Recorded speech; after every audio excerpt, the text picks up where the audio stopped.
Bonsoir peuple d'Afrique, peuple du Togo. Soyez prêts à écouter notre réunion d'aujourd'hui, samedi 15 août 2026. La réunion hebdomadaire du Parti national panafricain. Soyez prêts à écouter attentivement. Je vous remercie. Parti national panafricain, PNP. Conscience, intégrité, développement. Deri Lozi, Deri Lozi, Deri Lozi et So Gidiga au Mali, et So Gidiga au Mali, et So Gidiga au Mali. Réunion hebdomadaire du samedi 15 août 2026. Au Togo, sous un régime illégal, illégitime, sourd, et aveugle avec une armée dressée contre le peuple. Seul le peuple libérateur est le détenteur ultime et unique de la clé de la libération du pays, des détenus politiques et de tous les détenus arbitraires. Thème: revue des 7 dernières réunions hebdomadaires. Salut à toutes et à tous. Compatriotes, patriotes radicalement, résolument engagés dans la lutte de libération du Togo et de l'Afrique. Commençons par la réunion du 8 août 2026. Nous vous invitons à réécouter attentivement, l'une après l'autre, les 7 dernières réunions hebdomadaires que nous avons eues. L'objectif de l'exercice était de vous conduire à vous rendre compte du fait que nous nous trouvons à une étape particulière de la phase de conclusion de la lutte de libération du Togo. Nous avançons droit vers l'opération couper la tête au serpent.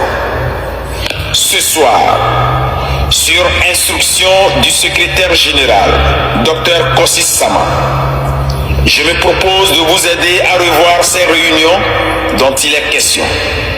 Je vais juste reprendre quelques idées principales. Cela nous permettra d'avoir celle-ci dans une même réunion hebdomadaire. Les 7 réunions hebdomadaires sont celles qui se sont déroulées les dates suivantes. 8 août 2026, 1er août 2026, 25 juillet 2026, 18 juillet 2026, 11 juillet 2026, 4 juillet 2026, 27 juin 2026. 27 juin 2026. Avançons pour couper la tête au serpent. Et si l'arrêt de la Cour de justice de la CEDEAO était une manœuvre de plus que le régime compte utiliser pour que le serpent garde sa tête, même tué, effectivement, c'est bien cela. C'est l'objectif poursuivi par le fameux arrêt. Quoi qu'il en soit, il revient au peuple togolais de se mobiliser pour couper rapidement la tête au serpent. 4 juillet 2026. Arrêt ou pas arrêt, coupons la tête au serpent. L'arrêt de la Cour de justice de la CEDEAO est présenté comme un trophée que le peuple togolais en lutte doit brandir avec beaucoup de fierté en scandant: on a gagné, on a gagné, on a gagné.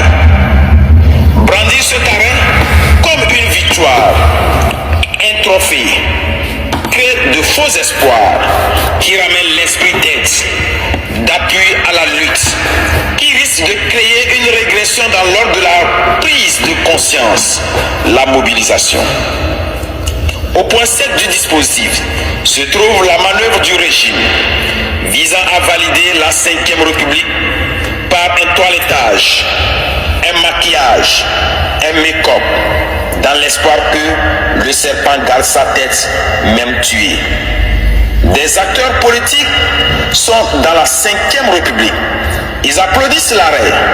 Ils sont prêts à participer à ce qu'ils appellent eux-mêmes mascarade électorale.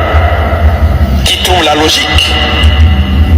Au total, sous la constitution personnelle du 15 mai 2019 et la constitution du 6 mai 2024 portant 5e République, des partis politiques se réclamant de l'opposition ont participé à 4 mascarades électorales, suivant leurs propres termes.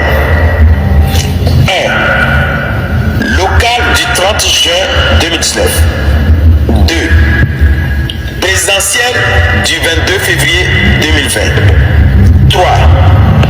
Législative du 29 avril 2024. 4. Municipale et régionale du 17 juillet 2025. Après le toilettage, le maquillage, le make-up dont il est question, dans l'arrêt, le régime va organiser des mascarades électorales et des partis politiques se réclamant de l'opposition vont y participer, sûrement, sans aucun doute. Alors, qui trompe qui? De ces mascarades électorales, la 5e République sortira validée avec l'aval des partis politiques se réclamant de l'opposition. Voilà le stratagème, la ruse. C'est clair que personne ne trompe personne. En tout cas, les militants et sympathisants du PNP sont des patriotes avertis. 11 juillet 2026. La lutte ou les mascarades. Le PNP a parfaitement raison. Arrêt de la Cour de justice de la CEDEAO ou pas arrêt, c'est au peuple togolais de se battre résolument afin de libérer le Togo. Donc, il est fondamentalement question de mobilisation du peuple sur le territoire national et dans la diaspora. Mais on ne mobilise pas un peuple pour la lutte de libération par la stratégie qui consiste à lui dire à chaque fois, à chaque événement. Vous avez vu, non? Vous avez entendu, non? Quand ça se passe au Sénégal, par exemple, on dit au peuple, n'avez-vous pas vu au Sénégal quelques arguments avancés pour participer aux mascarades électorales? Nous devons aller aux élections par mesure conservatoire. On ne peut pas laisser le régime aller seul. C'est lui laisser un boulevard. La politique de la chaise vide n'est pas bonne. Nous sommes en politique. Si nous sommes encore dans cette situation aujourd'hui, c'est parce que nous avons refusé de participer aux élections de telle et de telle année. Ne pas aller aux élections est une erreur politique fatale à ne plus jamais commettre de la vie. Finalement, s'agit-il de lutte de libération ou d'élection? C'est l'un ou l'autre. La lutte de libération ou les élections. Pas les deux à la fois. Si c'est les deux à la fois, c'est le deuxième, c'est-à-dire les élections. Seule la lutte de libération correspond aux aspirations profondes du peuple. Pour le PNP, comme pour le peuple, il s'agit de lutte de libération du Togo et rien d'autre. Le peuple ne doit pas admettre que des partis politiques, pendant qu'ils parlent de lutte de libération, sont prêts pour les mascarades. 18 juillet 2026. On lutte contre le régime, ou on est du régime. Des partis politiques se réclamant de l'opposition participent à la mise en place de la 5e République. Ils sont dans la 5e République et ils disent qu'ils combattent la 5e République car, selon eux, celle-ci est illégale et illégitime. Absurdité totale. Et l'on veut faire avaler cela au peuple togolais martyr en lutte. Il ne peut pas nous faire avaler ça. Tient absolument à éclairer le peuple togolais sur le mensonge, la tromperie, la supercherie. Voilà. Question.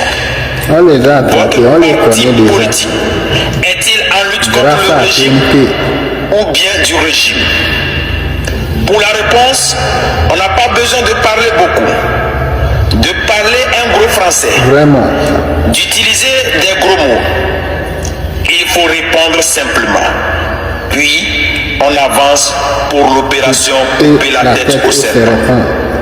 27 juin 2026.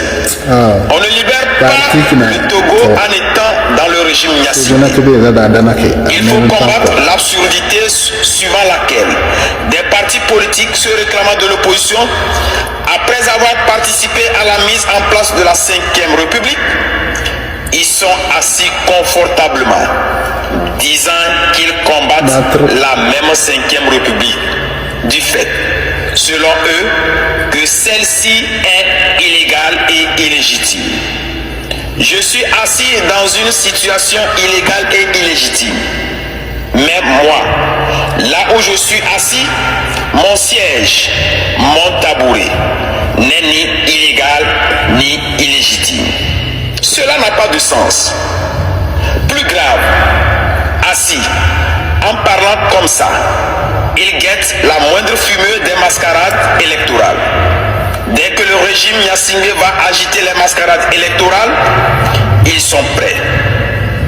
Être dans la 5e République, c'est être dans le régime Gnassingbé. On ne lutte pas contre le régime Gnassingbé en étant dans le régime Gnassingbé. On ne libère pas le Togo en étant dans le régime Gnassingbé. Impossible. C'est de la ruse, du mensonge. Et ça, c'est contre la lutte de libération, contre la fin du martyre du peuple togolais. Ces dernières semaines, sur les réseaux sociaux, des voix incessantes appellent à l'unité de l'opposition. Cette unité met ensemble, dans le même camp, ceux qui sont dans la 5e République, donc dans le régime, et ceux qui, en dehors de la 5e République, luttent contre le régime.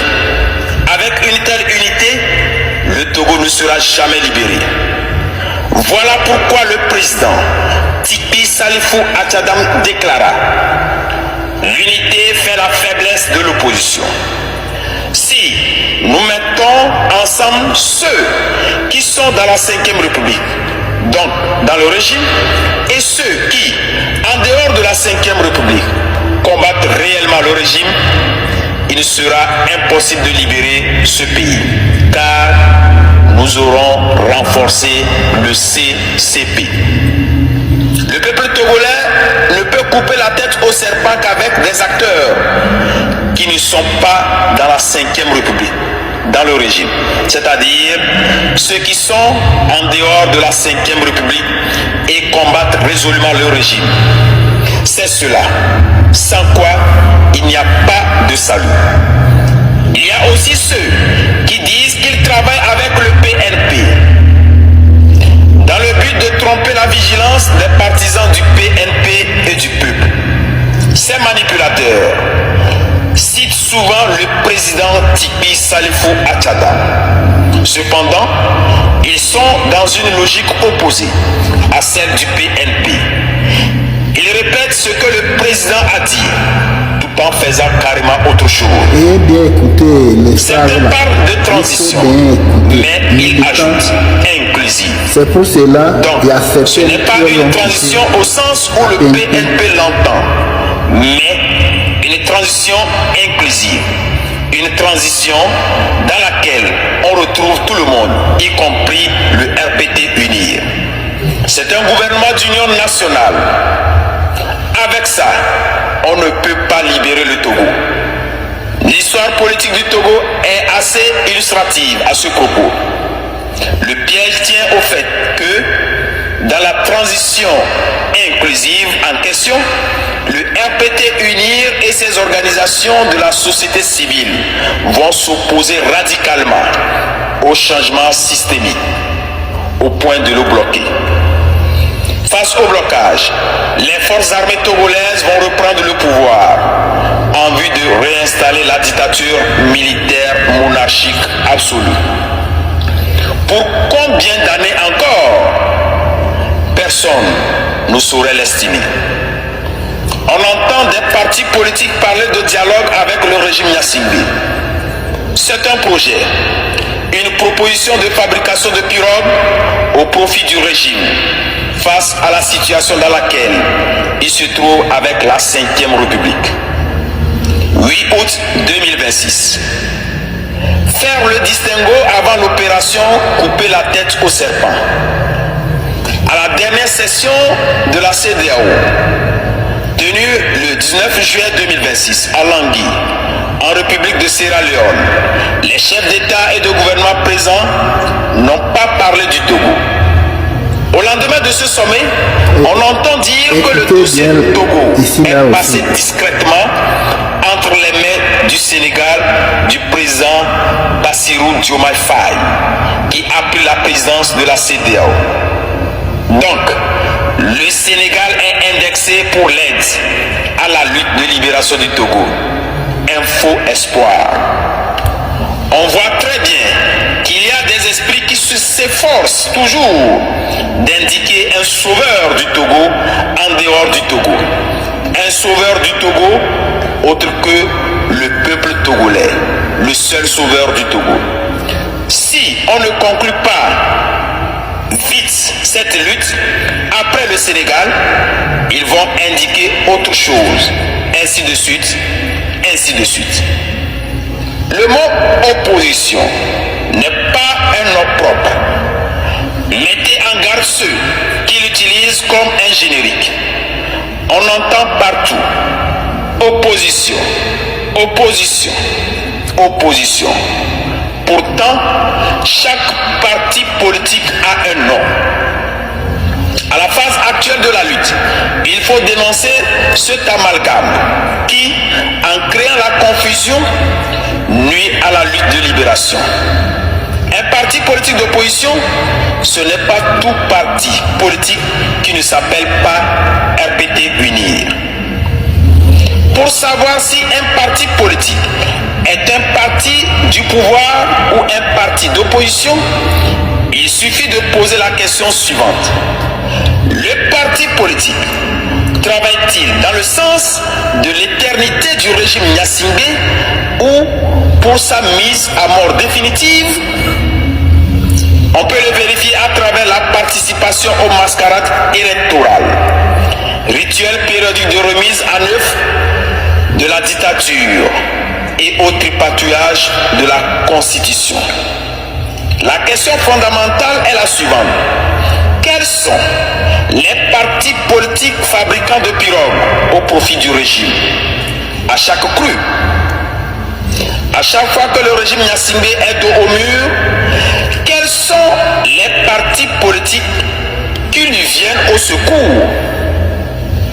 Non seulement ces partis politiques ont réellement contribué au processus de mise en place de la 5e République, ils sont dans cette 5e République en tant que députés, maires, conseillers municipaux, conseillers régionaux, sénateurs. Ces partis ont réalisé là un travail énorme pour la conservation du pouvoir par Gnassingbé Faure. Ils ont apporté une contribution inestimable en faveur de la longévité du régime Gnassingbé, la dictature militaire monarchique absolue.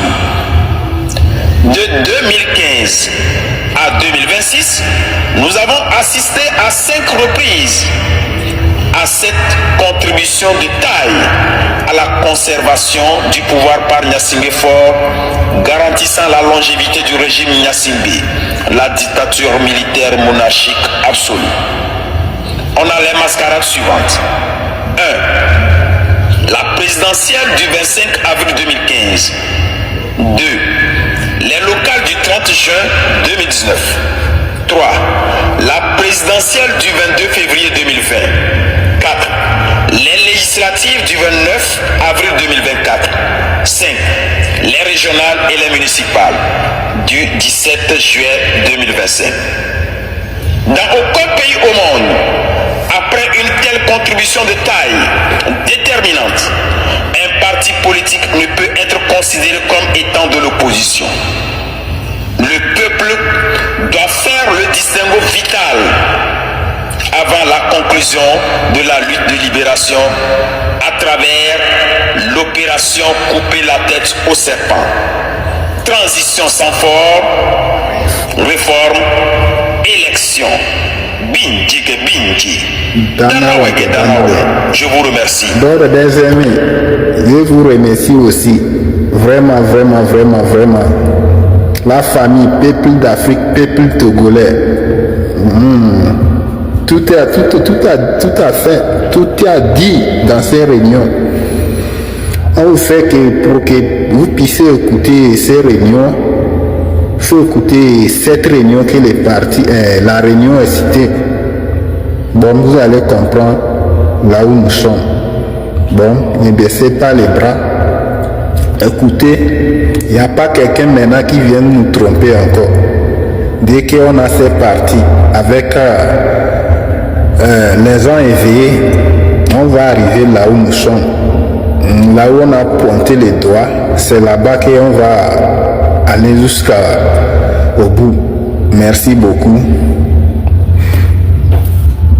9 août 2017, c'est une date mémorable pour le Togo et comme nous sommes à 2 jours de cette date-là, aujourd'hui ça doit être la 9e année qu'il y a eu cet événement majeur qui a donné un coup de pouce à la lutte au Togo et qui a d'ailleurs permis de revoir beaucoup de choses sur la scène politique togolaise.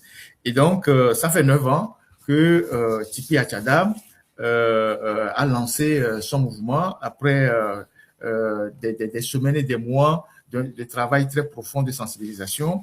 Et le 19 août, tout le monde a vu ce que ça a donné au Togo. C'est une date qui rentre dans les annales de l'histoire et il faut en parler en rendant hommage à l'un de ces acteurs-là, Tipi Achadam, qui n'est plus aujourd'hui sur le territoire et que son parti aussi n'est plus autorisé à travailler de façon formelle. Et donc, espérons que il va retrouver sa fougue et il va donner de ses nouvelles. Mais il faut reconnaître que c'est quelqu'un qui a fait un travail assez solide, même si après, ce qui a suivi a été mal géré par l'ensemble de la classe politique avec ce que vous savez, la C14, les mauvais choix, et les problèmes d'égo et tout ça qui ont plombé après totalement la lutte. Il faut rendre hommage, il faut rendre à César ce qui est à César et à Dieu ce qui est à Dieu. Et donc, nous avons une pensée pour Tipi Achadam, pour le travail qu'il a eu à faire. Et pour tous ces militants, certains qui sont encore en prison, beaucoup sont morts et beaucoup sont encore en prison. Il y en a encore 13 qui sont en prison pour la C14. Je vous disais la dernière fois que la justice les avait libérés, mais depuis 6 mois, on les a gardés. Et là, le jeudi passé, on vient de leur signifier encore de nouvelles charges, c'est-à-dire une manière de ne pas les libérer, de les garder encore le plus longtemps possible en prison. Et ces gens-là, on les accuse d'avoir tenu une réunion en prison avec Aziz Goma, qui lui aujourd'hui est à l'extérieur, et que cette réunion avait pour objectif de déstabiliser le pays. Donc, on les accuse d'association de malfaiteurs, je ne sais pas quoi, tout ça là. Et donc, une pensée pour nos frères, nos camarades de lutte du PNP, qui ont fait un travail assez louable, mais qui ont payé aussi un lourd prix dans cette affaire-là. Les morts, les exilés, les assassinats et tout ça. On espère que les choses vont rentrer dans l'ordre et que ce parti va revenir en force. Donc, il était important qu'au niveau de la rédaction, on puisse saluer. Chers compatriotes, Togolaises, Togolais,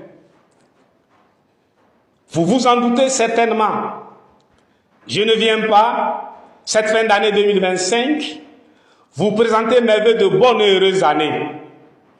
En quoi une année peut-elle être bonne et heureuse pour un homme, un peuple dans une grande prison à ciel ouvert, donnant sur 3 destinations, la prison ferme, l'exil, le cimetière.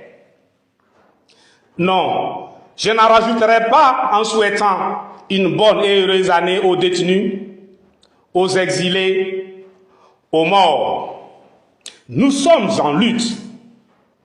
Nous sommes en lutte pour la reconquête de la liberté et la souveraineté de notre pays, le Togo. N'est-ce pas la liberté qui donne vie à la vie? Alors, je vous prie de bien vouloir recevoir la présente adresse à la nation comme un ultime appel venant de la mère patrie martyrisée qui saigne depuis plus de 62 ans. Nous sommes fiers de notre devise, c'est vrai. Fiers de notre beau drapeau, c'est vrai. Fiers de notre hymne national, c'est vrai. Bref, nous aimons notre pays le Togo dont nous sommes fiers. C'est un fait absolument incontestable. Cependant, au-delà, quel est le sens et la portée des symboles nationaux exhibés par un peuple à la liberté confisquée dans un État sans souveraineté? Quelle fierté pour un peuple arborant les symboles d'un État non souverain? Quelle est notre fierté en tant que Togolaises et Togolais à brandir les symboles d'un Togo non indépendant, non souverain, soumis à une dictature militaire monarchique absolue? Ne perdons jamais de vue le fait que le patriotisme réside dans l'action, dans l'intérêt supérieur de son pays. En dehors de l'action, point de patriotisme. En ce sens, il n'existe pas de patriotisme passif. Aimer la mère patrie, ce n'est pas simplement rabâcher sa devise, arborer et brandir son drapeau, chanter son hymne. Aimer la mère patrie, c'est s'engager, agir, se sacrifier autant que faire se peut pour la défendre. Il va sans dire que, depuis le 13 janvier 1963, aimer le Togo, c'est se battre résolument pour la liberté et la souveraineté confisquées. Aimer le Togo sans agir, c'est l'abandonner, le trahir. J'entends des compatriotes dire, nous on est assis, on les regarde seulement. Comment ça? À cela, il convient de rappeler qu'il n'y a ni fierté, ni dignité à être spectateur du martyre que vit le peuple auquel on appartient. J'entends d'autres compatriotes dire, Dieu va sauver le Togo. Ne faisons pas dire à Dieu le Créateur ce qu'il n'a ni dit, ni suggéré à travers la création, source inépuisable d'inspiration, de connaissances. Ainsi que j'ai eu à le rappeler souvent, certes, maître suprême du processus, Dieu le Créateur agit, mais la germination est l'œuvre de la graine semée, l'éclosion, l'œuvre du poussin, le travail débouchant sur l'accouchement, l'œuvre du fœtus. Dieu agit, mais en aucun cas il ne descend. Dieu ne descendra pas exceptionnellement pour le Togo. C'est pourquoi je persiste à croire fermement que celui qui se met à prier sans agir finira par nier l'existence de Dieu, tandis que celui qui agit sans prier est dans la négation de Dieu. J'entends d'autres encore dire, de toute façon, ça va finir un jour. Oui, bien sûr, mais cela ne nous apprend rien, puisque tout finit par finir. Le problème, c'est jusqu'à quand et comment. Ne voyez-vous pas qu'avec Gnassingbé Faure, Gnassingbé Eyadema, qui s'est tout simplement métamorphosé, n'est pas mort. Nous, on est assis, on les regarde seulement. Dieu va sauver le Togo. De toute façon, ça va finir un jour. Plus que défaitiste, en prônant l'indifférence, la résignation, ce discours engage inexorablement le peuple dans un processus de suicide collectif. Or, il reste constant que, dans l'histoire de l'humanité, il n'y a pas de dignité pour un peuple sans défi relevé en tant que peuple comme un seul homme. Ayant parfaitement conscience de l'enjeu, celui de la liberté, la souveraineté à reconquérir, nous soutenons partout et toujours, haut et fort, que nous sommes un peuple souverainiste et qu'en tant que tel, le combat que nous menons contre la dictature militaire monarchique absolue au Togo est un combat souverainiste à l'instar de celui qu'a mené le peuple togolais sous le leadership patriotique souverainiste de Sylvanus Olympio. Mais lorsque nous le proclamons, le monde entier nous entend et comprend parfaitement le sens et surtout la portée de notre propos. De ce fait, il est capital pour nous de prêter l'oreille à l'écho de notre propre déclaration, car ce discours sincère, fier et légitime qui est le nôtre, a son pendant obligatoire, son écho qui nous dit: alors, peuple togolais, seul, libère-toi toi-même. Voilà l'écho qui nous revient de notre propre voix. Ne nous voilons pas la face. Un peuple qui nourrit l'espérance, l'espoir d'une aide à la liberté, à la souveraineté, remplit par là même la condition sine qua non de la perpétuation de sa servitude. Cela n'a absolument rien à voir avec la méchanceté, la morale. C'est comme ça. Le droit international n'est pas inféré de la vision kamite du monde. Je regrette. Le peuple togolais doit le prendre comme ça, d'autant plus que, dans une situation d'adversité, dit un proverbe africain, celui qui parle haut et fort doit s'assurer de sa force. Ainsi, en tant que peuple, il pèse sur notre tête l'impérieux devoir patriotique d'assumer notre fierté pour nos symboles nationaux, notre amour pour la mère patrie, le Togo, l'autorité de notre voix de peuple souverainiste menant un combat souverainiste.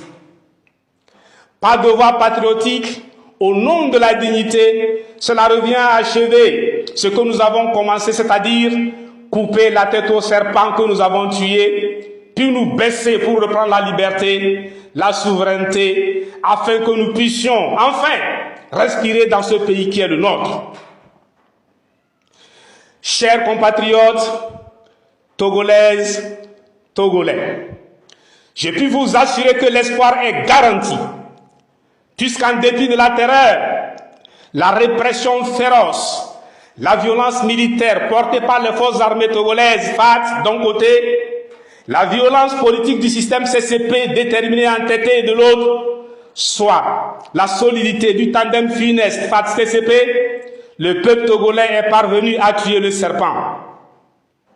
Et puis, nos compatriotes qui, malgré mes alertes successives persistantes, doutaient encore du système de contribution, de collaboration et de participation CCP et de son extrême dangerosité pour la lutte de libération, en ont la preuve tangible, irréfutable, avec la fameuse 5e République. Désormais, leur conviction est définitivement faite. Représentant au sens comptable du terme le bilan de la contribution, la collaboration et la participation, la 5e République est l'institutionnalisation du système CCP. N'est donc pas étonnant le fait que tous les acteurs du système CCP se retrouvent dans la 5e République, une véritable société commerciale dont le capital est le Togo. Dès lors, on peut facilement dresser la liste des occupants du car Togo volé le 13 janvier 1963, installés confortablement malgré la 5e vitesse qui, du fait du rejet total par le peuple togolais, refuse de passer. S'il vous plaît, cher peuple togolais, la sortie de la longue éclipse totale vers le jour radieux annoncé, la sortie de l'enfer dont j'ai lancé l'alerte déjà à l'issue de la marche pacifique publique du 9 avril 2015, c'est tout près. Il nous suffit de couper la tête au serpent et ça y est. Allons-y en tant que peuple de Saint-Cassé à Néron, de Bagua à Tingassé, partout dans la diaspora. Focalisons-nous sur la porte de sortie. Dans cette phase ultime de conclusion de la lutte, évitons de tomber dans le piège du cercle de division de la famille Gnassingbé.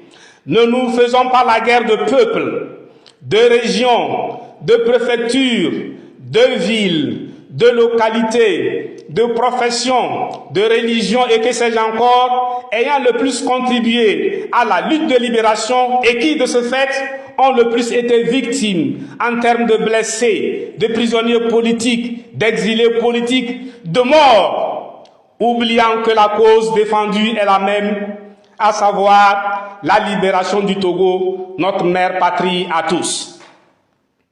Dorénavant, il est capital pour chaque Togolaise et chaque Togolais d'intégrer définitivement deux évidences. La première évidence est relative à l'existence de l'homme symbole du martyr du peuple togolais sous le régime Gnassingbé, la dictature militaire monarchique absolue.